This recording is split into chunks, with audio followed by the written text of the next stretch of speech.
strap in, get comfortable. We've got an hour and 17 minutes and no longer. I don't think we've done an episode shorter than that in a long time, Steve. So this is going to be a bit of a challenge for us. Are you ready? Yeah. Love the enthusiasm, Steve.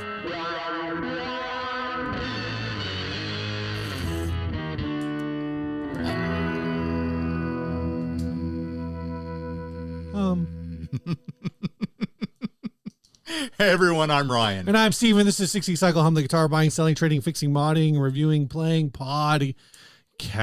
Podcast mast. All right, here we are. We're doing a podcast.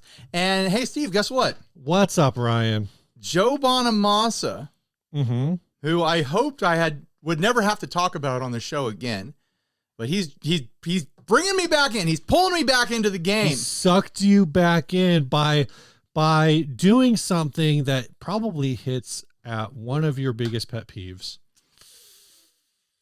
Right? He's offered me money.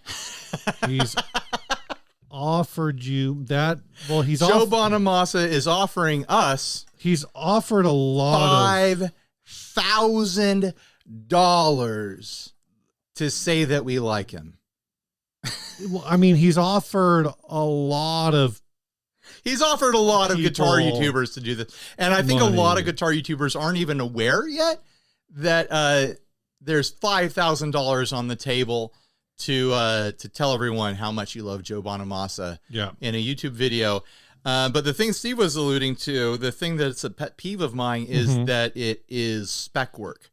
And if you don't know what spec work is, it is something that I encountered a lot back in my graphic design days. When crowdsourcing was a big thing that big companies were trying to do, like, oh, what if we did a logo design contest and we got hundreds of people to submit logo designs to us, and then we pick the best one, and then we don't have to pay for thousands and thousands or hundreds and hundreds of submissions or concepts.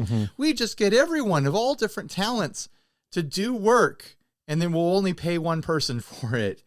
That's kind of what's going on here, and it's all happening officially through YouTube's Brand Connect, which apparently is a beta program on here.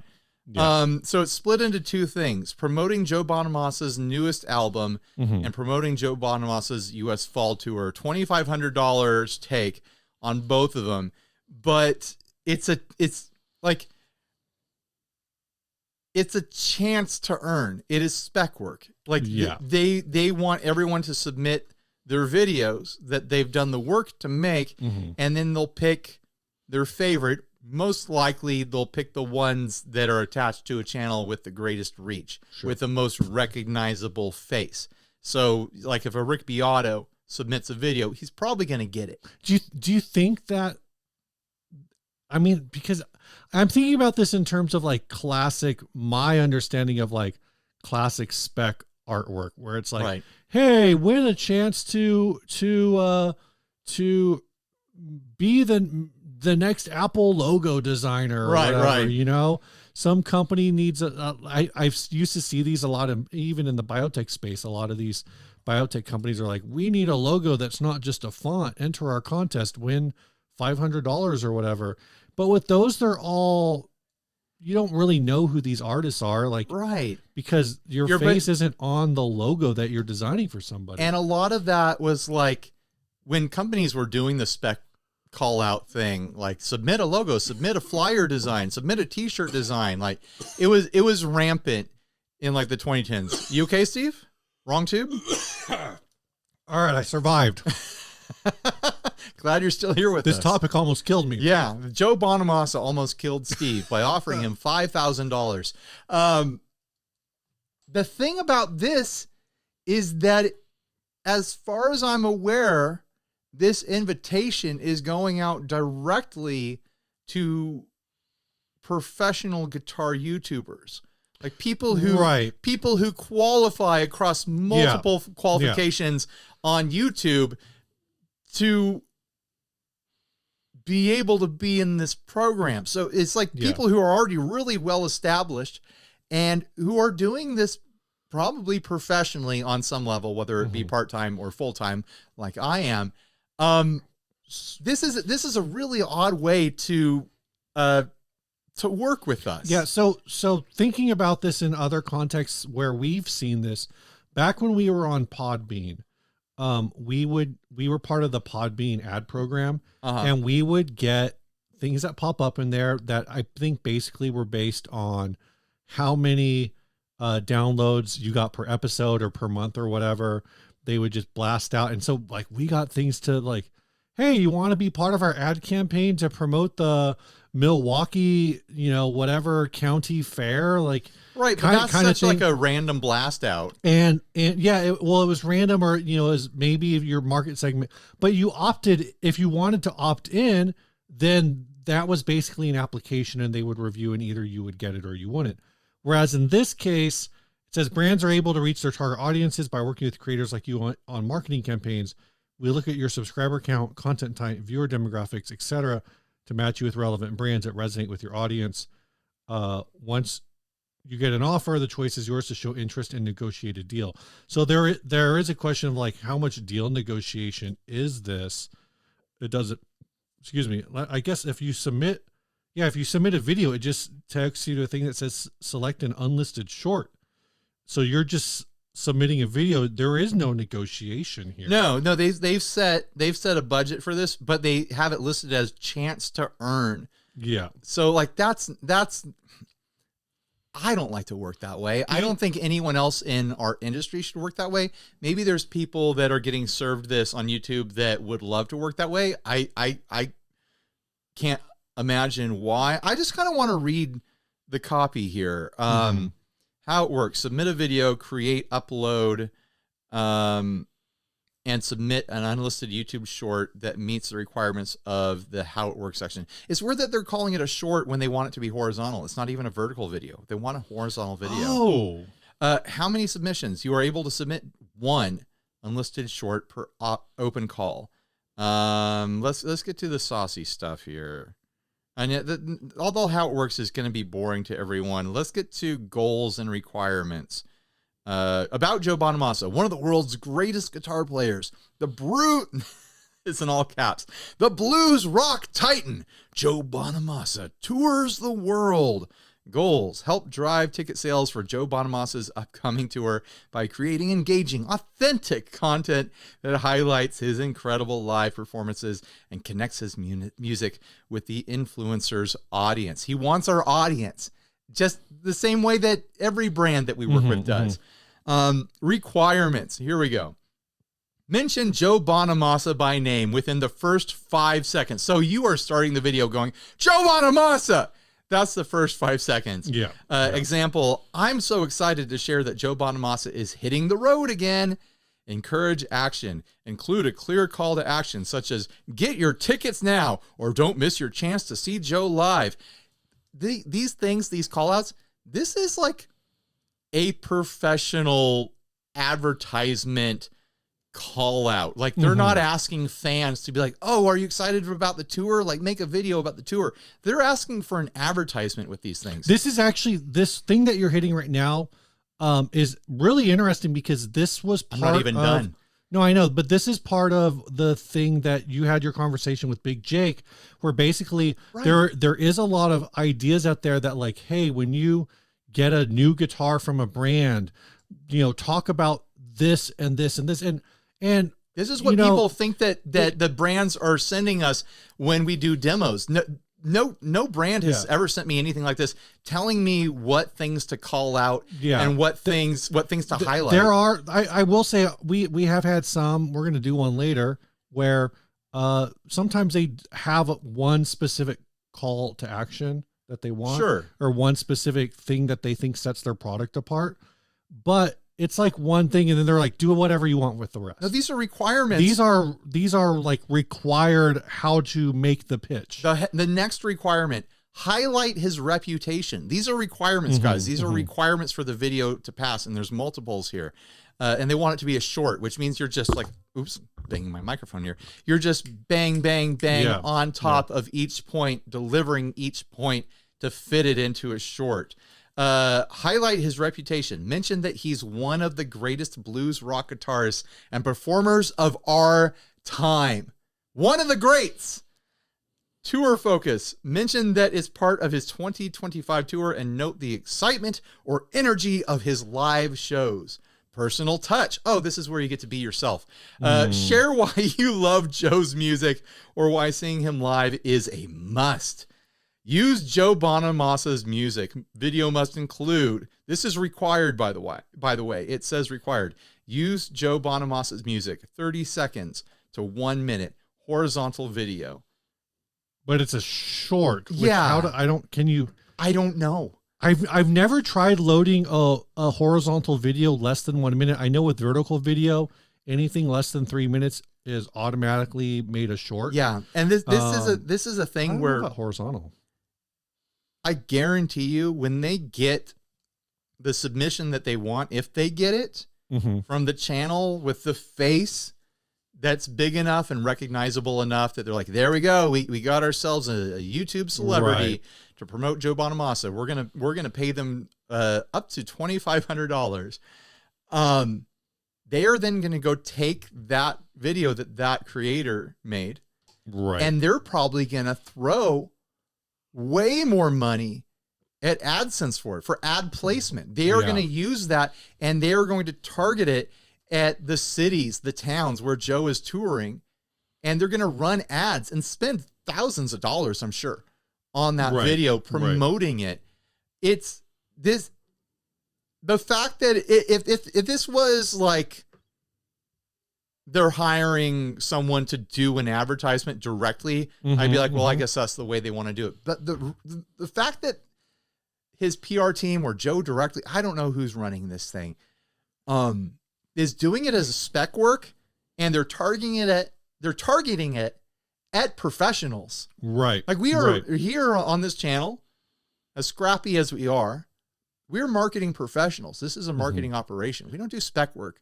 Like brands hit us up directly, and then we figure out what we're going to do. And it's never with requirements and goals and things like this, where you must authentically tell everyone that Joe Bonamassa is one of the greats of our time. Like, what is this language?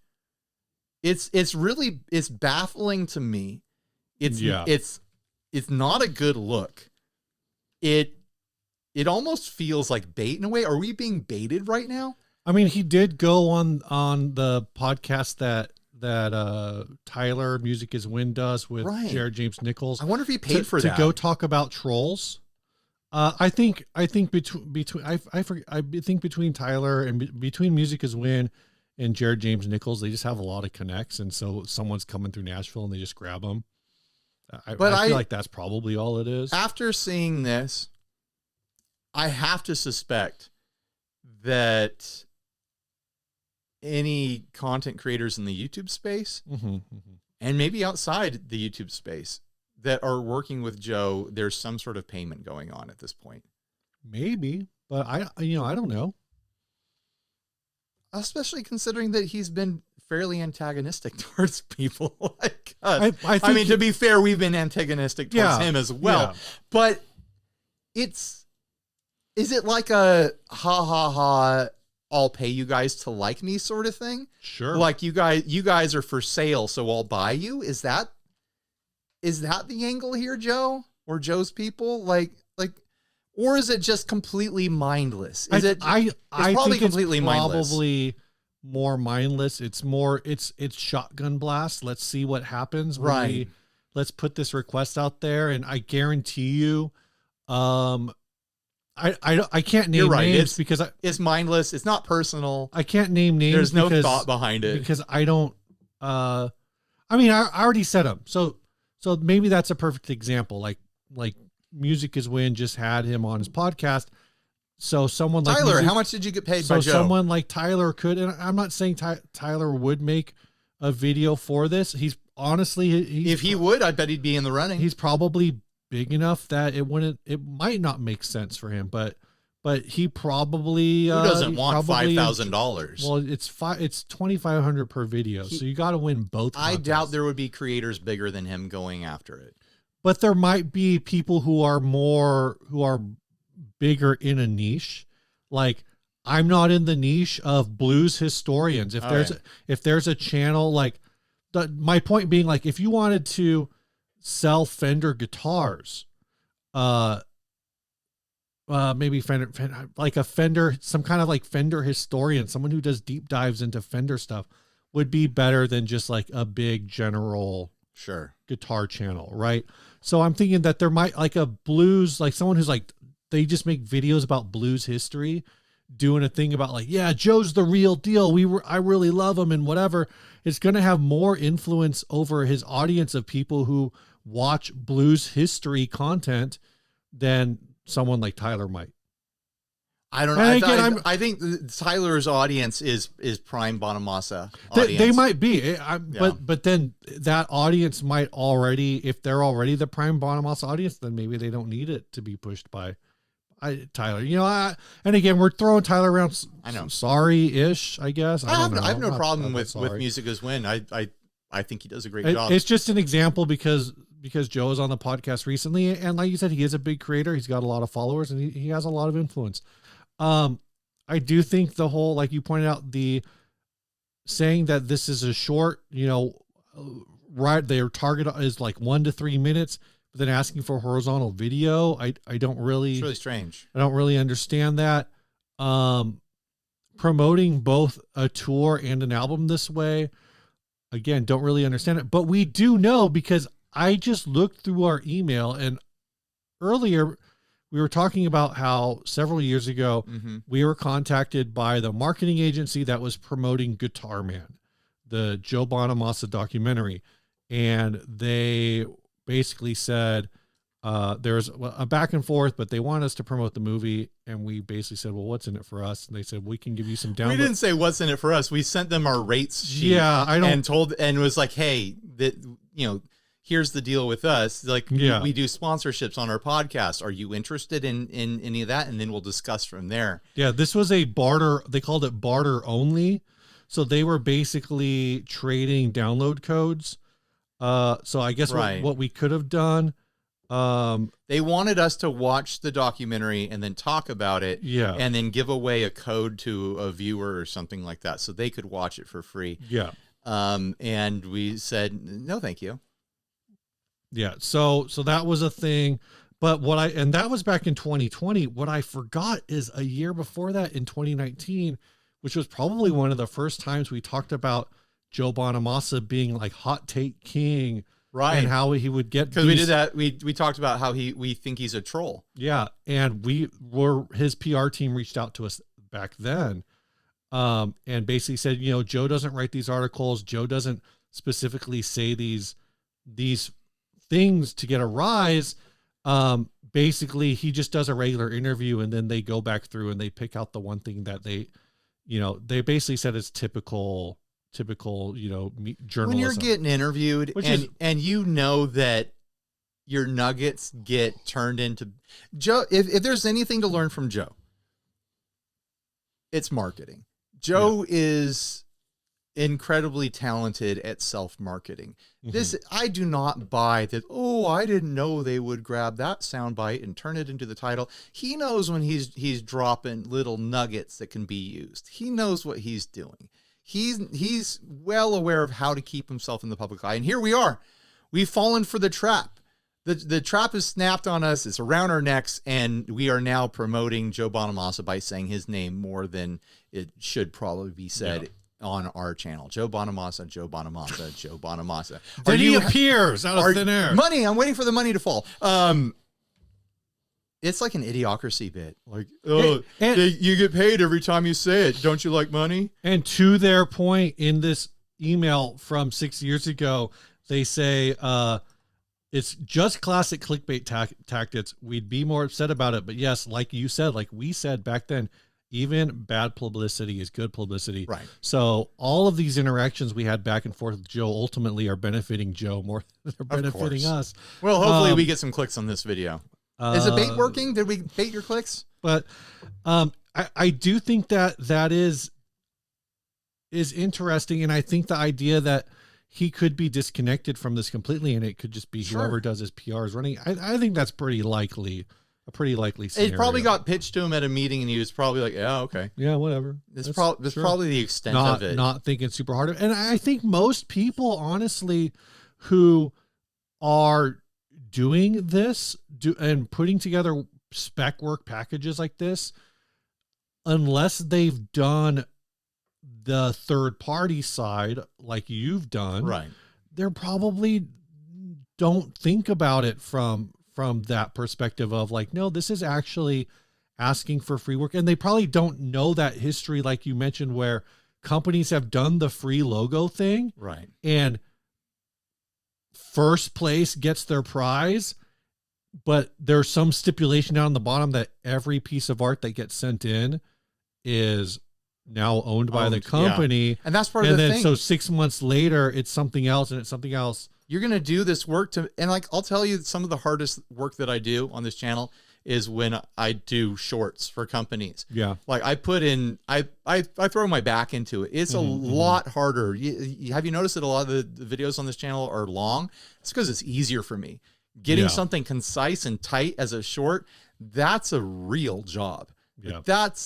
That is a professional thing to do, especially hitting all of those requirements and doing them well. Like they're asking for a commercial. Yeah. They're asking for a commercial. They're asking for a lot of lines for 1 minute and to make it seem natural and exciting, while also promoting Joe as one of the greatest performers of our time. Like it's a little bit heavy handed, don't you think? Yeah. He's no Coldplay.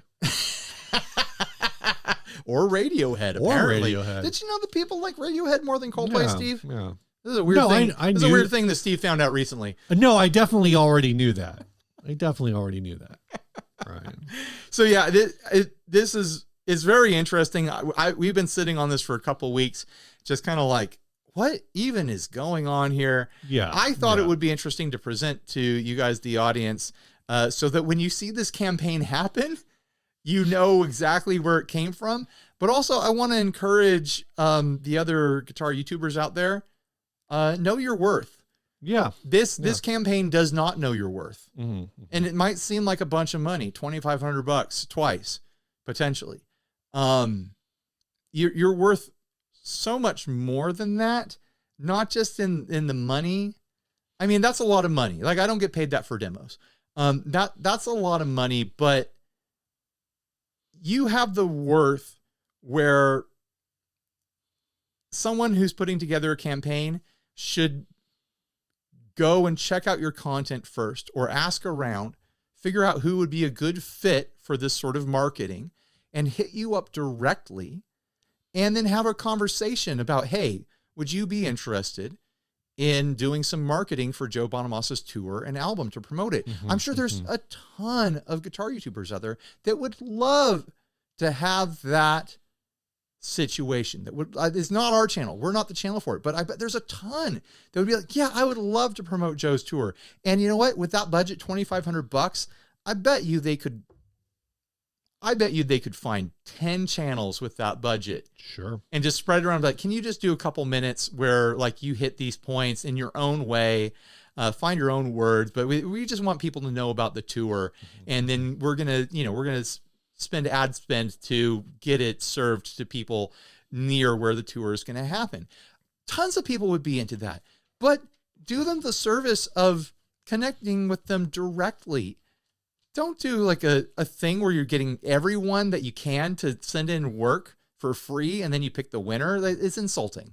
It's completely unprofessional, honestly. We talked about this, actually, this idea I'm about to pitch. We talked about this a few weeks ago, maybe months ago now, and which was the idea of, what if instead of Universal Music Group suing Davey 504, or like copyright striking Davey 504, right, and Rick Beato and was it Professor of Rock or whatever, and all these different guys. What if they paid to promote? What if they got paid to promote? And this would be the perfect opportunity for somebody who's like a rock album reviewer. Reach out to them and say, hey, we'd love to give you early access to Joe's album, and if you enjoy it, make your own content for it that you would already do, you know, like do your album review. And then talk about how you would love to hear this album live, and Joe's on tour, and send us the short form of that part, and launch them side by side. That would be cool. Sure. Like, that would be fun content. Mixing organic creator content with professionally produced advertisements and stuff like that. I think I want to put a button on this, and then we'll move on because we don't have a lot of time left on the card. Where was I going to go with this? I've lost it. I've lost the big point that I was going to try to make at the end.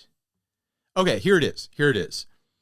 If Joe is truly one of the greatest blues guitar performers of our time, which the requirements say need to be said, we could submit this episode to the thing. No, we can't, because we actually have to publish this, and you're not allowed to publish the thing that you submit for 180 days, I think. Right, when the tour's over.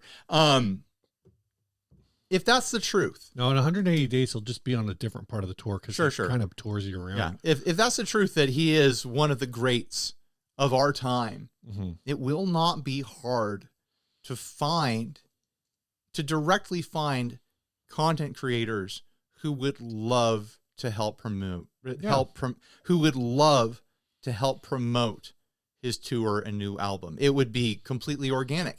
You could even put out a notice like, hey, are you a content creator that would love to work with us to promote this? And you'll have people emailing you, and then you can go through and you can look at their content and be like, okay, these are the 5 that we want to work with.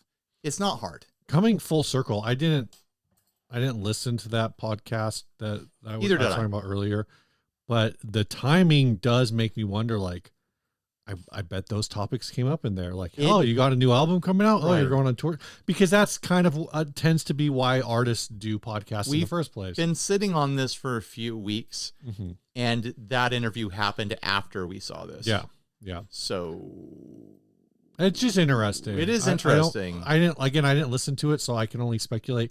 And that part, like I said, promoting new stuff by doing a podcast is kind of just a thing it's just a normal thing to do. Like, actually, to relate it back to us, like, we interviewed Tawny Newsome right around the time that her album came out, I believe. So, well, that's the reason we got to do it, because we couldn't do an official Star Trek. Ryan, before we go into our sponsor spot, I got this idea that I will not execute on, but I had this thought that what the submission should be is like me doing some awful blues riffage and then being like, I'm not very good at the blues, but you know who is? Joe.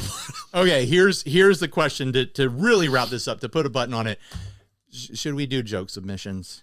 Just to take a chance. No. And then in 180 days, then we can follow up and be like, hey guys, this was our submission to promote Joe Bonamassa. That's half a year ago. That's a long game that I'm not that interested in playing. Me either. I don't want to do the work even for a joke. And that's big for me, because I'll do a lot of work for a joke. I'll do way too much work for a joke. Ryan, you know what's not a lot of work? What's not a lot of work, Steve? Buying and selling on Reverb.com. It's so easy. All you got to do, take some good pictures. See, Joe, on the website. See how easy it is to hire content creators. Write a nice description, put your price down, and list it. If, after a couple weeks it hasn't sold yet, it's pretty easy to go in and modify your price. I've basically found, I don't know if I think there's only ever been one thing I've listed of the, like, I haven't sold a ton of stuff, but I do sell things from time to time. I've only had to ever drop my prices like one time. Well, I start out low, and everything sells eventually if you're the lowest price on the website. But the flip side of it is, it's also easy to go on, find something you want. You look at the seller, you look at their feedback. You go, hey, this is a 5-star seller with a bunch of reviews. I can trust this guy. Maybe you're not even going to make an offer. Maybe that price is good, so you're just going to buy it outright at the price they're asking. If you think it's a little high, you can send them an offer and see if they'll take it. Sometimes you can follow them, and a week or so later, if they haven't sold it, they'll send you an offer. Like, hey, I'll give you 15% off if you buy this in the next 24 hours, So Reverb.com, whether you're buying or selling, it is easy. and I recommend it, and so does this guy. Oh, absolutely. Ryan, yes, we Steve. have a new product. We've got a new product. It's a little amp. You see it back there? Yeah. Look at it. Look at how cute it is. It's I'm not, gonna go grab it. It's not, we could just say that it's really far away, but it's not. It's just really small. This is the Vox Micro Super Beetle. Super Beetle. This is the guitar version. They have an audio version too that is a dedicated Bluetooth speaker, but this one is also a Bluetooth speaker, but also a guitar amp. And I'm actually shocked. I like the way it sounds. And I've been having a little bit of a love affair with my AC4 lately. And so it kind of like, it gets me in that territory while being like clearly a small digital sort of emulation solution. But it's got the Bluetooth, it's got the head and cab combo thing. It's really attractive. It's the sort of thing that would look amazing on your mantle. It's like, this is the sort of thing you could put on a bookshelf and it's going to look really cool. But I also think it sounds really good. It's got 3 different channels up here for a clean to kind of edge of breakup sort of sound where I tend to live.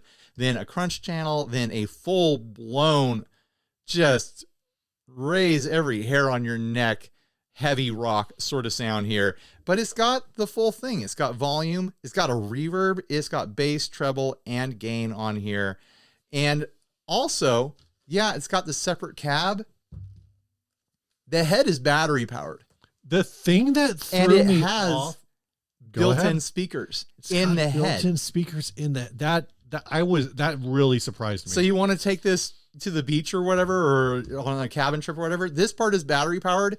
If you plug it into the wall, then you can power the cab. That's what I've experienced so far. Maybe if I give it a full charge, it'll do the whole thing. I just got this today, so I've been having fun with it today, learning it. I think it's really, really fun, and I think it's attractive. Yeah. Also, like, I wasn't totally sure what was going to show up when they were telling me about this thing, when they sent me the email.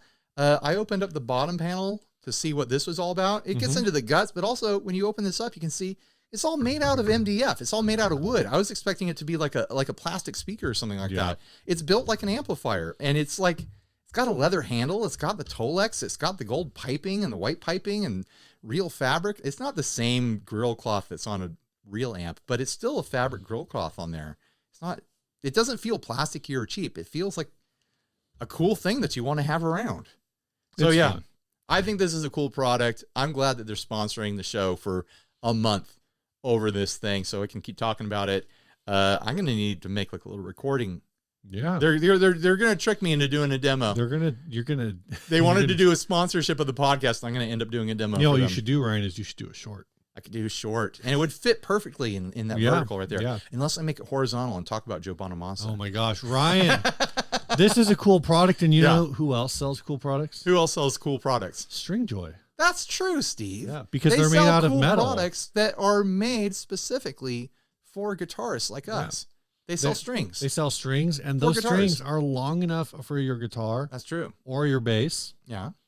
And your guitar and your bass. You don't have to choose. Or your bass. Yeah, you can do both. thought you were going to name another instrument. I thought you were going to surprise me and tell me that they started making some other kind of string. I wouldn't be surprised if they made a banjo string here and there. I have no idea. Maybe they don't sell banjo sets, but I bet if you had some sort of like crazy combination of string gauges, you could hit them up, and maybe they could put together a banjo set for you. Of that. That's a decent idea you got there, Ryan. Yeah, custom banjo sets. Yep. I can't promise that they offer that, but tell them that we sent you when you ask for this crazy thing, and they'll be like, oh, okay. But thanks, Ryan and Steve. Stringjoy does do custom string sizing, so if you want like a specific combination of low, like heavy and light strings, they can put that together for you. Or if you want all medium strings, every string the same gauge. All D. Was it Oops All D's? No, it was all G's. Oops All G's. That was a weird video. Yeah. It's hard to play a guitar that's strung with all G strings. Go check it out. But they were all different gauges of G string. Right. Every different type of G string. One guitar. All the kinds of G string. Yeah. Ryan used all the G strings. This episode is also brought to y'all by Chase Bliss. They're another company that makes cool products. I will say, Ryan, when you run their products for a little long, they can warm up a little bit because there's a lot of bells and whistles in there that are Where's he doing going with the this? work. But Chase Bliss uses all those bells and whistles to make fantastic sounds, fun little glitchy noises, and they just sound fantastic. There's so much variety in this word salad. Yep. It's got olives, it's got pepperoncinis, it's got beets, it's got some corn in there. Go head on over to chasebliss.com, get on their mailing list so you can know when new products or B stock or whatever else is going on over there is going on, because you're going to want that Maybe you just want to look at pretty pictures.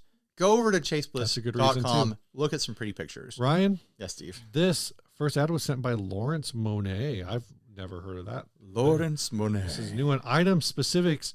Item description from the seller. A guitar neck made with a gun at the end with locking tuners. Condition is used. Shipped with FedEx ground / home delivery. This is a $45 neck with a Floyd Rose locking nut. And a gun at the end. And a gun, golden gun. Is it golden? I don't. What color is that? I think they went for metallic, and it just kind of looks greenish, greasy. Mm. What do you think? What model gun do you think this is, Steve? On the headstock of this guitar? This is. It's not on the headstock. It is the headstock. Steve used to work at a sporting goods store. This is a vaguely 1911, I would say. All right. I think that's the vibe. I mean, it's clearly not for. photorealistic. Yeah, yeah. I think they're going for 1911. It's not even a photograph. It's a carving. Yeah. Look at this headstock carving. It's got locking tuners on it. Yeah, you know. Yeah, lock your Glock. I don't. Is there some sort of rhyme that works there? How about lock and load? Oh my gosh, there it is. This is lock and load your strings. This is terrible. Oh, lock and load is good. Yeah, I got a worse one.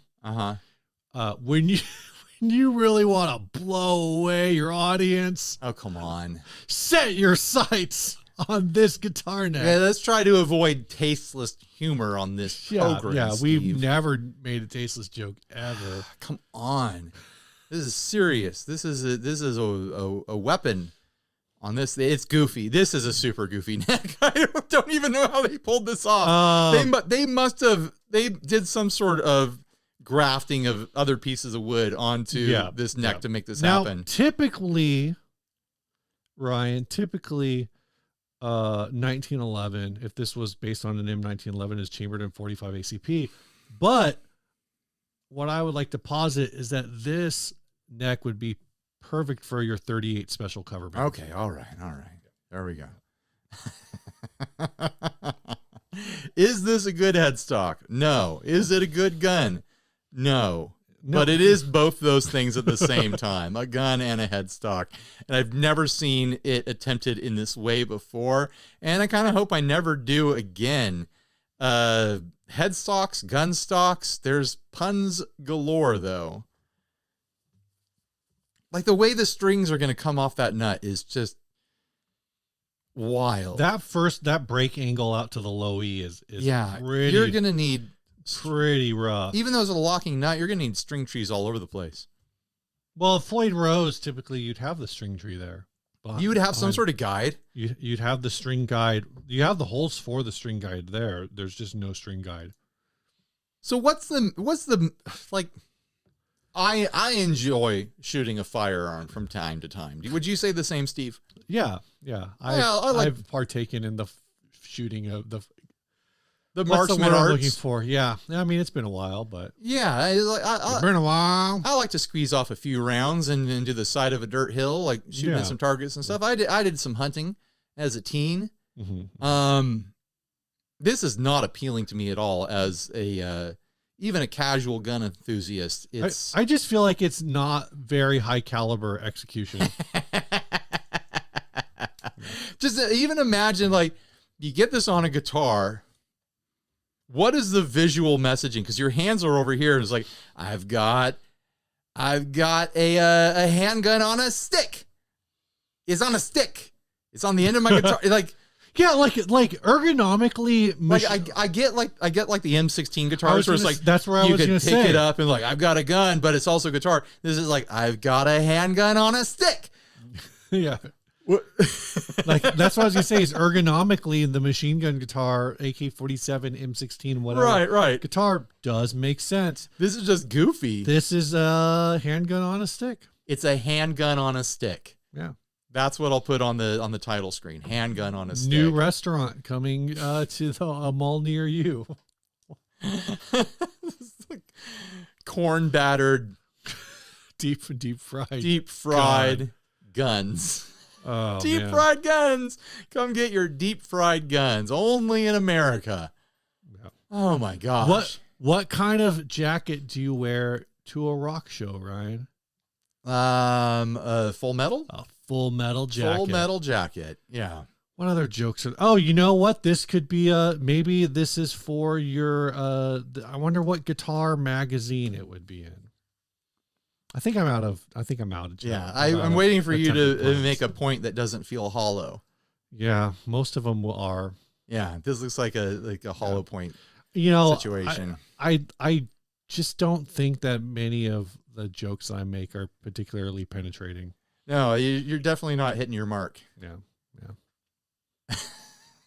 Okay, problem solved. We did it. We did the ad. Did we do a good job? I don't care. we did the ad.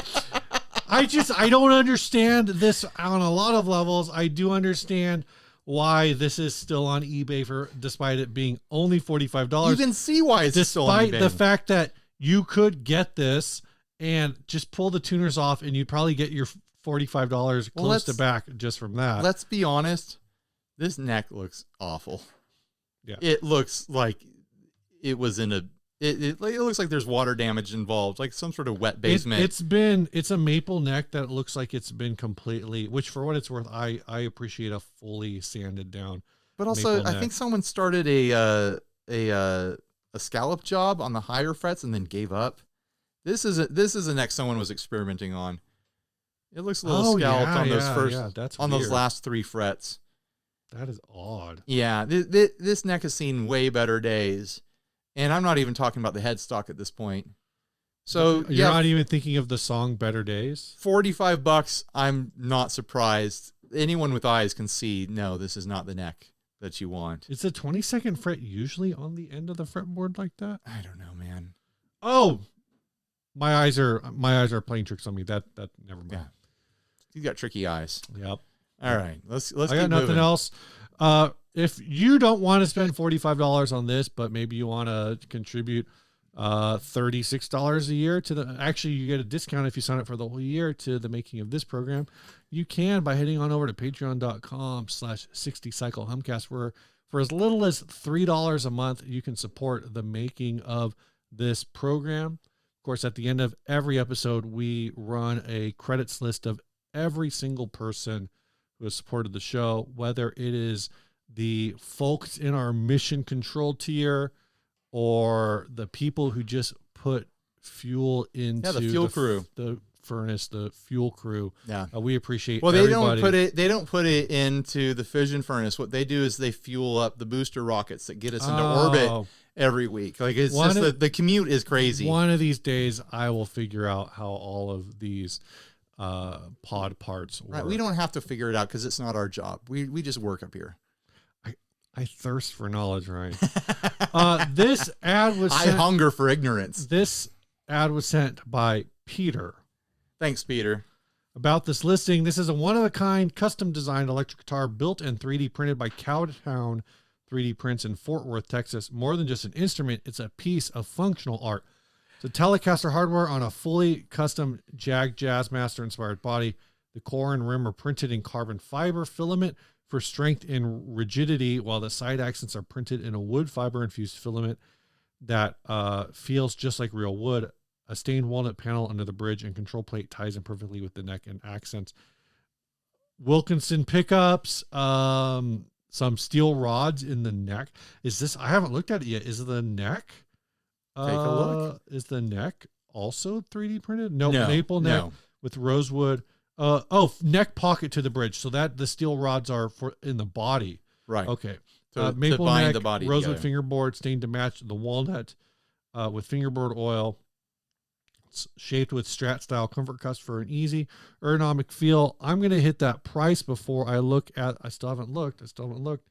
Now I'm seeing it, and this is $1525.50 out of, again, Cowtown 3D Prints in Fort Worth, Texas. Now this still looks 3D printed. I could tell from across the room looking at my screen that this is a 3D printed guitar, but I feel like this is an evolution in that concept, because we've all seen the 3D printed guitars that it's like, okay, you could only print out 1/8 of this guitar at a time, and then you're bolting it together. The style of this is connecting the visuals in a really interesting way. The use of multiple different, what sound like to me like exotic filaments, like wood filaments and carbon fiber filaments. And you can tell the wood bits have some sort of wood element going on. Though when you look closer, you can tell that this isn't carved. This is a 3D printed situation. But there is like a different mood to it because of the way the light interacts with these different types of materials. Even like we're used to seeing the 3D printed guitars where they use different filaments for every different part. You have a little bit of that here, but the lower horn, the lower the knee rest area of this is like a metallic, like almost like a champagne metallic that plays in with these metal lines that are going through the pick guard and play with the tonal characteristics of the rest of the guitar. It feels cohesive. It still appears to be 3D printed in a rough sort of way. It is not a slick, glossy, handcrafted thing. And it's not going to fool anyone that direction. But the application of the different materials, I think is really handsome. And I think it's showing a progression where eventually we could end up seeing 3D printed guitars that are factory product interesting. Right. Factory product viable. Because I like what's going on with the semi like transparent body construction where these wavy wood parts, you look at them at the right direction and you can look through them like they're a room divider. Yeah. You know, I think that's really cool. And that would be a really difficult thing to pull off with hand carving. Maybe easier to pull off with a CNC machine. I think my pitch to this is like, this should be a prototype. Take your plans from this, plug it into a CNC machine, cut a real piece of wood to have this pattern, and cut the rest of the body out of wood or other material with a CNC and do the finishing to make it look like a finished guitar, because it still has that home printed sort of vibe. It's a much more elevated version of that, but it still is coming across as a 3D printed project. So all these swirls are 3D printed? Yes. The entire body is 3D printed.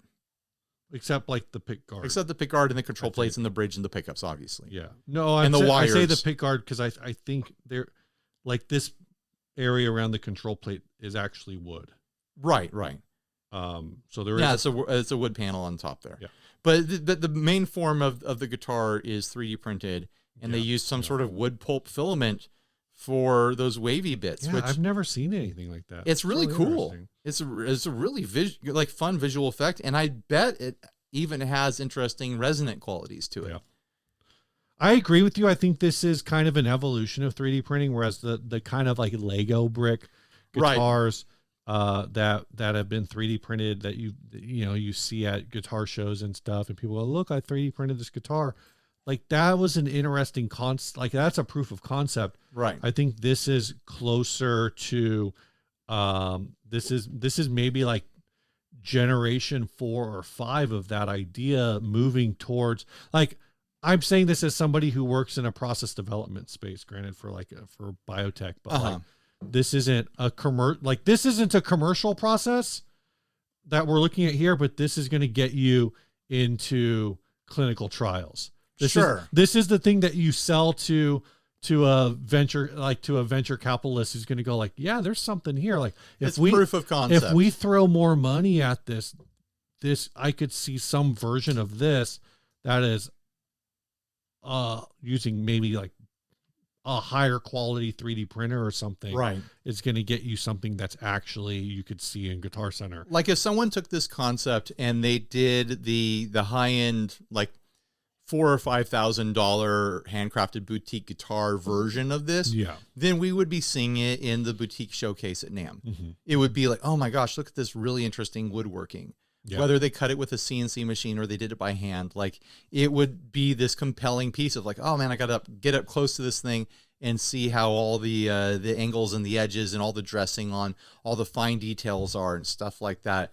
But 3D printed, it looks I think the thing I like about it, and also the thing that is catching my eye funny about it, is it has a little bit of like a budget tiki decoration sort of thing going on with the texture. Like it feels a bit like you decorated your loft tiki style by way of IKEA and some creativity, but this is like a showpiece. Like, oh, here's my different thing.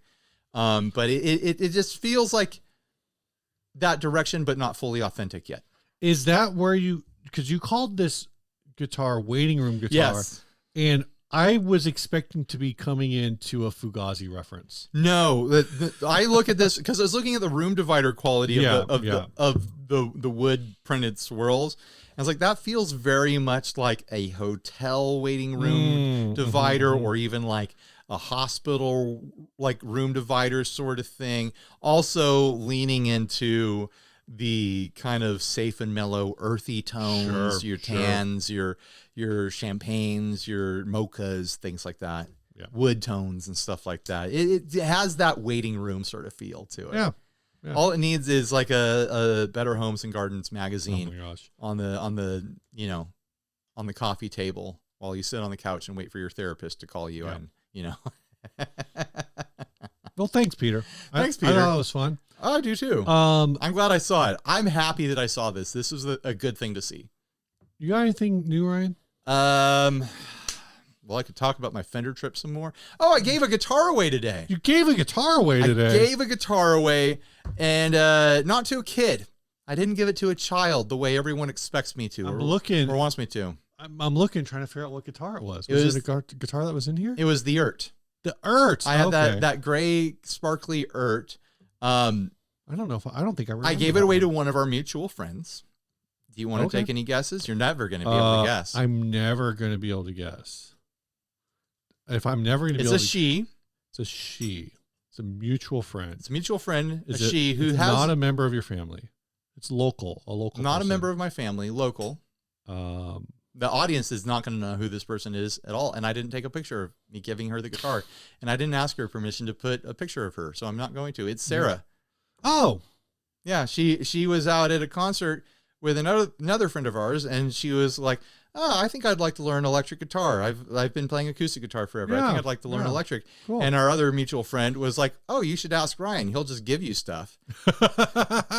And she wasn't wrong. Yeah. So I had her come over today. I laid out like 3 kind of like good but budget friendly guitars. Sure. And I was like, pick the one that you want and we'll figure out the rest of your rig for you. And I was surprised she went with the Urt. I thought she was going to go with the Gear for Music, the Challenger, I think it is, which is all seafoamy and pretty with pearloid pickguard on there. But she was going by feel, which I think is the pro move. Yeah. And she also was compelled by the wiggle stick. She wanted to try she wanted to have a wiggle stick in her life. The other one that I thought was interesting that she didn't go for is I put the Enya out, the Inspire that has the built-in speakers. Like, well, this has a built-in, amp situation, so you won't need an amp, and you just dial in your presets with the app. And she was like, I don't want to work with an app. And I was like, loud and clear, I gotcha.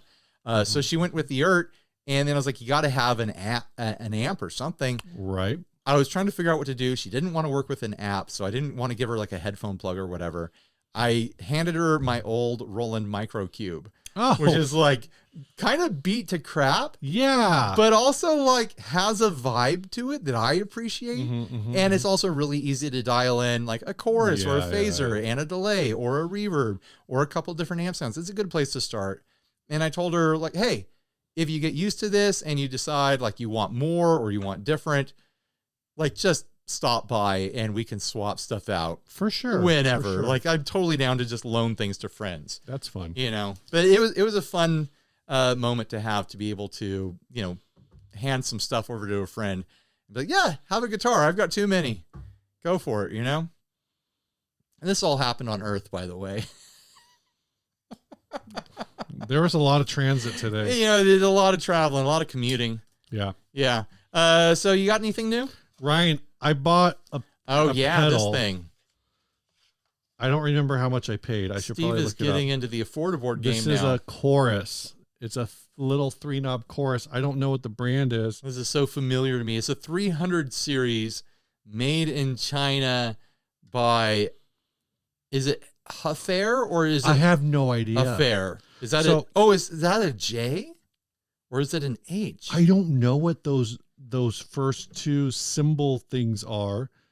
I was trying to look at the order to figure out what I paid for it, and it doesn't even have that information. I guess I probably have an email on it. So Amazon has some sort of new thing called Amazon Haul. Amazon Haul, Haul. Yeah, and I actually bought this apparently through the seller is called Woot.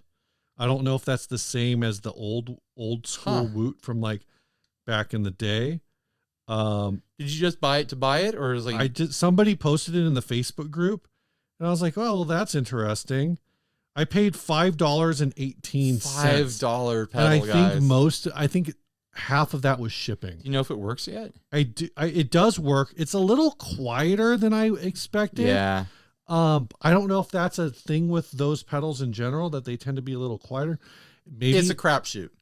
My experience with the Affordable pedals is sometimes it'll be like, wow, this is turning this pedal on made my whole signal quieter, and sometimes they make your whole signal a little louder. Yeah. Like they're not dialing stuff in. They're slamming a bunch of parts together, and there's not a lot of QC happening after the fact. I felt like in order to get a sound that sounded good, I had to keep the level pretty high. Yeah. The level I don't think is, it's sort of a mix knob, but it's also, the chorus effect is so subtle that I just felt like it only sounds good with everything cranked. Right. No, I've definitely experienced that with Affordable pedals. At everything at noon. I will say with everything at noon, it gives you that like something's not quite right. Right. Like, it's the kind of effect that I would almost use to describe the way I would use chorus on bass, where you just use it to get a little more movement in the background. So your note is just, instead of just being like, boom, it's like, boom, kind of a thing, you know, give it a little more depth. But I haven't tried this on bass, and I have a feeling that if I used it on bass, I would have to turn everything all the way up to get that same effect. Reach over there to that purple pedal that's a Cosmodia one, right next to the there you go, you got it. So this is a pedal that you haven't seen the demo yet because we're filming this way in the past. Yeah. This is a delay. Is that the new one? This is the new one, the Splinter Twin. This is talking about chorus. Yeah. And so this is so much fun. The time knob on this delay goes from, I think it was 340 milliseconds, which is pretty kind of like middle of the road for a delay. It's not a long delay, but it's long enough. It goes all the way down to 0, just flat out 0 milliseconds. And what it is it allows you to build flanger, phaser, chorus, doubling sounds. And it's a trip because you always hear like chorus is delay, flanger is delay, and so on and so on. This pedal actually allows you to build your own chorus sounds, your own flanger sounds with like so many different switches and stuff. If you have you, and it's definitely more than $5. Yeah. Did you already film this? I did. So if you have the mod speed all the way down, what do flange and chorus? Well, you need to have the mod cooking a little bit for the flange and the chorus to do their thing, but it'll sound kind of like, it still sounds different, but it's funny because like to dial in a good flange sound, and then if you dial in like a really classic flange and then you bring the time all the way up on the delay, it'll be the wackiest delay you've ever heard, like completely unusable. And then vice versa, if you dial in like a really kind of like solid, fun delay and then turn it all the way over. It's like, oh, it's not quite a flange. Like you have to do some experimenting. All this stuff has to be here for it to work. A really fun thing right here, this switch, Steve, it goes from a positive setting to a negative setting, which puts the delay repeats out of phase with your playing. And that plays into like some really different sounds. We're doing like a whole, I'm so excited for this thing because I filmed and edited this yesterday. And then it also has a setting for multi-tap. So now you have 2 delays and one is modulating at a different time. So that does different things for phase and flange and chorus and stuff like that. It's just, Cosmodio just knocks it out of the park with their inventive stuff. You talking about this underwhelming chorus. It's very underwhelming. Like, let me show you a wild chorus. The point wasn't that this is a good or bad chorus. It was that I got it for $5. $5. I don't know what this is not $5. I don't know what the deal exactly with Amazon Haul is. I have a feeling it's maybe a way for them to take things that are left in the warehouse, right? And instead of putting them up into like Amazon crates that you could buy, you know, $100 for 20 random items or whatever, right? It's maybe a way to clear out warehouse space. I don't really know what the story is. I have seen other pedals on there, but they're like tuners so far, and I haven't seen any that were on this deep of a discount, but it might be something that you want to check out, or it might not. I don't know. Somebody posted this in our Facebook group, and I jumped on it. Ryan, this last ad. This is the last one? Yes. Because we did Waiting Room, we did Headshot. We're doing the thing. The thing from Joey Scar. From Joey Joe Scar.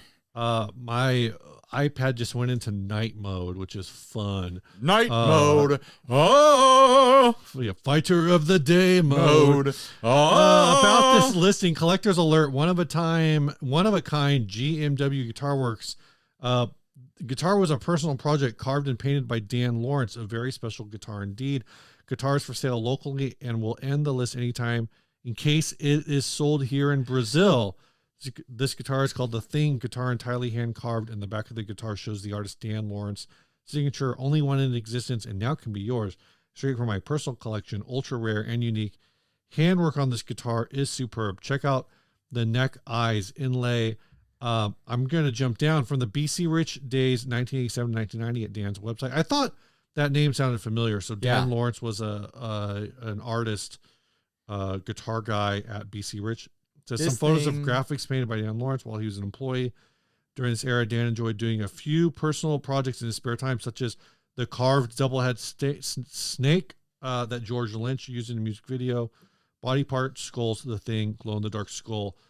It's got a banana headstock, still has delays in shipping. I'm jumping over to the price. This is $7,520, but apparently this is would be effectively like a made in the USA BC Rich. Yeah. Right. Which, though it's GMW Guitar Works, I'm not familiar with that brand. I'm kind of just assuming it would be of similar quality. And as we looked at recently, some of those old BC Riches are commanding mega bucks. Oh yeah. There's big fandom for them. And this thing, BC Rich connection or not, I like looking at it. This thing is wild. I like the idea of staple humbucker pickup in this guitar. I think is a really that's cool unique spin. So what we're looking at here is a freaky, spooky, gross out, psychedelic eyeball and goop and slime, like body horror sort of situation here. We got eyeballs, we got mouths with teeth. You got it. It's just a mutant. It's a pile of purple and blue and shiny flesh fashioned into a guitar. And I'm having a great time looking at it. And also, like, the listing said to take a look at the inlays. Did you take a look at them? They're like eyeballs. They're like eyeballs. But are they not actually eyeballs? No, they are, but they have depth in the fretboard. Look, like there's like a clear epoxy over them or something like that. So if you look at them, they're looking back at you, but they have a three-dimensionality to them sitting inside of the inlays. Like it's little touches like that are super cool. And they're all different colored eyes as well. And the 12 fret is 2 eyes, and they're looking directly at you. Yeah. So GMW has an active website that looks like it was basically, oh my gosh, made. This is the email page. It's giving you a bunch of options. This is the ordering form, but talk about an old school website. I guess you're gonna, I don't even know how you would order from this. Oh, it says to print. What's it say? Print this form, fill out the appropriate information, and fax it. Fax it. Copy this form into an email, fill out the appropriate information, and then there's an email connect. But like I said, I've never sent a fax in my life. This says this was last updated today. What? So again, this website appears to be active. They're still using it. It's showing like guitars for sale, or I'm very confused about this. But that being said, this is an actual American guitar shop that still exists.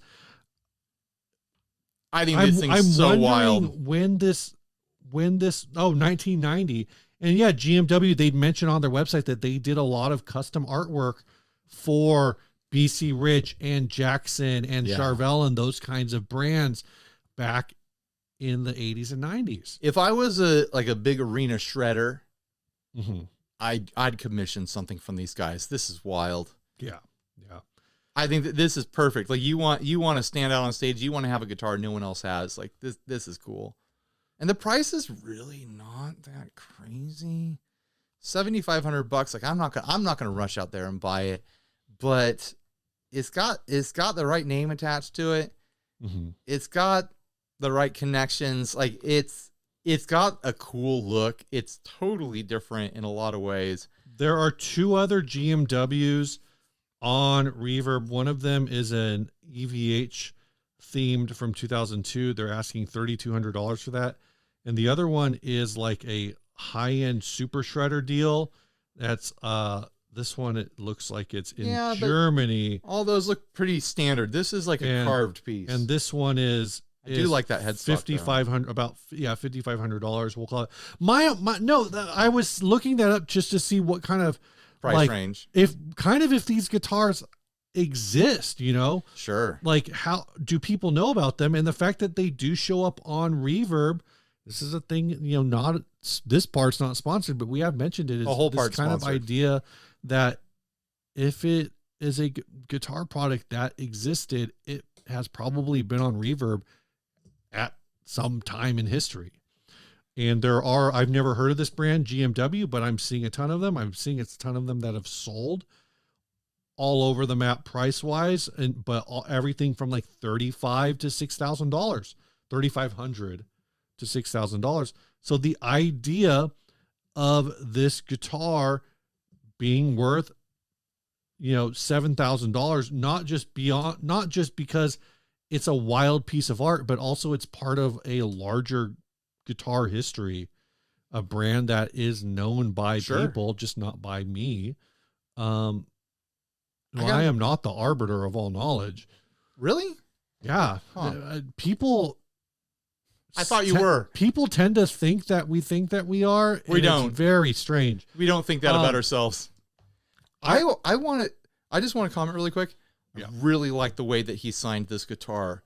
Like I like this, like that's like etched in. It's clearly like dremeled in or carved in with some sort of tool, and then they painted over it black gloss. It looks like the serial numbers on the back of a Gibson headstock, right? But it is a handwritten, Dan Lawrence was here sort of thing. That personal touch, I think, is really cool, especially for a guitar that is carved this way. I think it's really neat. I kind of want to think this might have been burned in. It could have been. Like but the way that it's kind of deep, I'm betting that it was either a Dremel or a chisel. I was gonna say, like, I've tried to write with a Dremel before, and I'm ass at it. But I also can't carve this top. Right. The person who carved this guitar would have had no trouble carving their name. So yeah, Ryan. We got to hit this Adventurers Club, and we got to keep this moving because we don't got a lot of time left. Yeah. We got the headshot. We got headshot. We got waiting room. We got waiting room. And we got the thing. You got the thing. Oh man, this is gonna be a tough one. I'm gonna go first. All right. You can say what you like. Because I think it's the next step in this movement. I'm gonna go with the waiting room. I think it's interesting to see something 3D printed that doesn't purely look like. If you would have just shown that to me, I wouldn't have been able to pick out from the pictures right away that it was 3D printed. Oh, I knew right away, but I appreciated it right away as well. I'll let you do the honors. I am going to go with the thing just because that's a guitar that I wouldn't mind owning. I'm not going to buy it, but I think that's cool. Was that a good spin? That was a weak spin, Steve. I mean, it's gone around a few times. Maybe it'll give you a chance.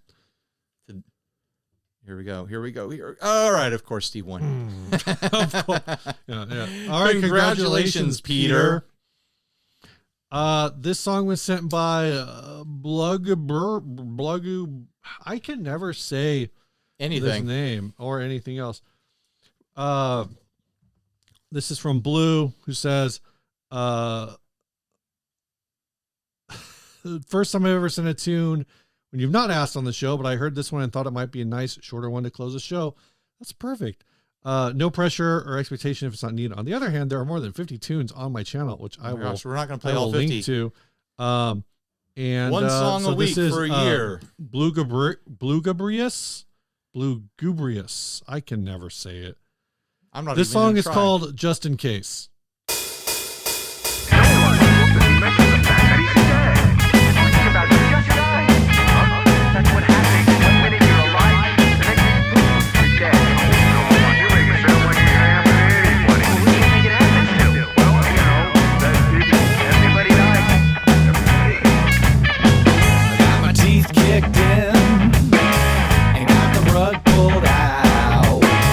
Been on a 4-day hike in a desert drought.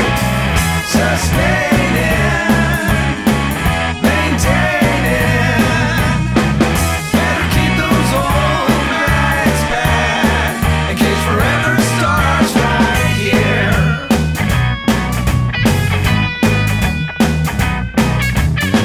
I just got shook up from a numbing sleep.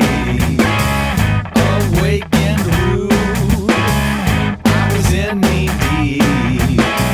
Sustaining, maintaining.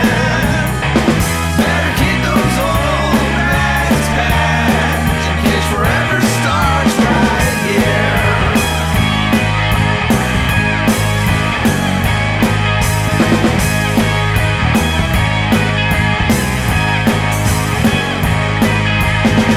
Not sure I know that I'm good to go, but my ticket's punched. I hear the whistle blow.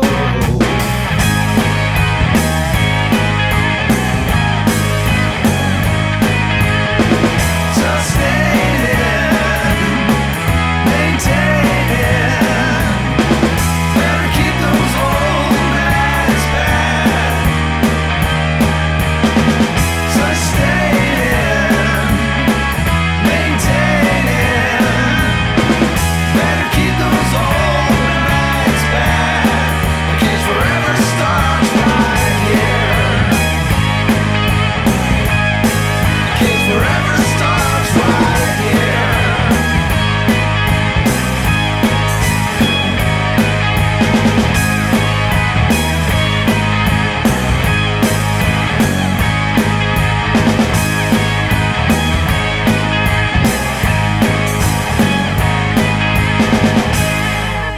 Yeah, Ryan, was that a good song? that was a good song. Yeah, I really enjoyed that. Thanks, Blue. Yeah. For sending it in. That definitely hit some like 90s power pop notes for me, I think. I enjoyed it a lot. Yeah. I was having trouble finding things to say because I was just sitting back and enjoying it. All right, bye everybody. Stay grounded.